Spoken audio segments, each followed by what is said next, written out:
প্রায় $4.5 বিলিয়ন ঋণ কর্মসূচি চালুর মিশন নিয়ে আলোচনার জন্য আন্তর্জাতিক মুদ্রা তহবিলের 12 সদস্যের প্রতিনিধি দল এখন বাংলাদেশে।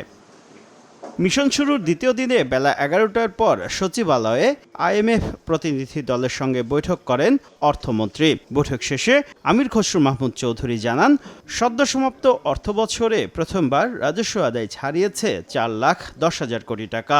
কর প্রবৃদ্ধি ও আর্থিক খাতে সুশাসন ফেরাতে সরকারের পদক্ষেপে সন্তোষ জানিয়েছে আইএমএফ।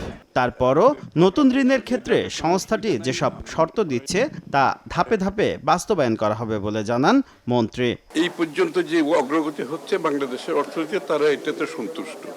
সেটা আর্থিক খাতে যে সমস্যাগুলো আছে, শেয়ার বাজার, ক্যাপিটাল মার্কেটে যে বিষয়গুলো আছে, এবং এমনকি ট্যাক্স জিডিপিতে যে আমরা 4,10,000 পার হয়ে গেছে, এটা প্রথমবারের মতো।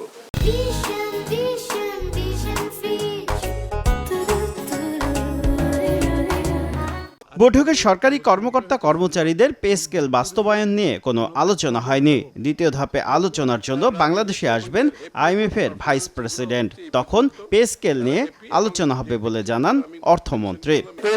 আমি তো বলতেছি, আজকে আলোচনাটা হয়েছে শুধুমাত্র কোন ভিত্তির উপর আমাদের প্রোগ্রামটা হবে। আমরা তো কোনো ডিটেলস আলোচনা যাই নাই, সুতরাং আমি তো I cannot comment on that. Details আলোচনা যখন যাব তখন এই বিষয়গুলো আসবে। অর্থনীতির স্থিতিশীলতা ও বৈদেশিক অর্থায়নের চাপ মোকাবেলায় ঋণের জন্য গত 9 জুন আইএমএফকে আনুষ্ঠানিকভাবে চিঠি দেন অর্থমন্ত্রী। শুভ খান, সময় সংবাদ, ঢাকা।